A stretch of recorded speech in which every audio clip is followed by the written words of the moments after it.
ಹಾಲು, ತುಪ್ಪ, ಮೊಸರು ಮತ್ತು ಸಿಹಿ ಪದಾರ್ಥಗಳನ್ನು ತಯಾರು ಮಾಡತಕ್ಕಂಥ ನಮ್ಮ ಕರ್ನಾಟಕ ರಾಜ್ಯದ ಅತ್ಯಂತ ಉತ್ಕೃಷ್ಟ ಮತ್ತು ಹೆಮ್ಮೆ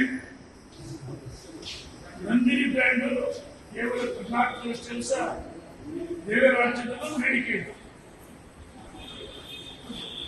ಕಾಂಗ್ರೆಸ್ ಸರ್ಕಾರ ಎಲ್ಲವೂ ಕಡೆ ನಮ್ಮ ಕರ್ನಾಟಕ ರಾಜ್ಯದ ರೈತರಿಗೆ ಅನ್ಯಾಯ ಮಾಡ್ತಾರೆ ಮತ್ತು ಕನ್ನಡಿಗೆ ಅಪಮಾನ ಮಾಡ್ತಾರೆ. ಇದನ್ನ ನಾವು ತೀವ್ರವಾಗಿ ಖಂಡಿಸ್ತೀವಿ. ಯಾಕೆಂದ್ರೆ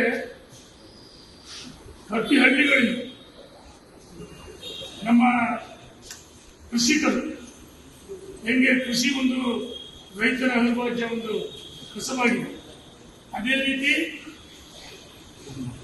ಹೈನುಗಾರಿಕೆ ಪ್ರತಿ ಹಳ್ಳಿಯಲ್ಲಿ ಎಲ್ಲ ಮನೆಗಳಲ್ಲಿ ಹಸುಗಳನ್ನ ಸಾಕ್ತಾರೆ. ಇವತ್ತು ಅದು ಒಂದು ರೀತಿ ಉದ್ಯಮ ಇದೆ ಹೈನುಗಾರಿಕೆ. ನಮ್ಮ ನಂದಿನಿ ಬ್ರ್ಯಾಂಡ್ ಬದಲಾಗಿ ಏನು ಹೊರ ರಾಜ್ಯದಿಂದ ಅವರಲ್ಲಿ ಆ ಸ್ಟೋರ್ ಮಳಿಗೆಗಳನ್ನು ಪ್ರಾರಂಭ ಮಾಡ್ತಾರೆ. ಇದು ಕನ್ನಡಿಗರ ಅಪಮಾನ, ನಮ್ಮ ರೈತರ ಹೊಟ್ಟೆ ಮೇಲೆ ಬರೆಯಬೇಕು. ಇದನ್ನು ಸರ್ಕಾರ ಅರ್ಥ ಮಾಡಿಕೊಳ್ಬೇಕು.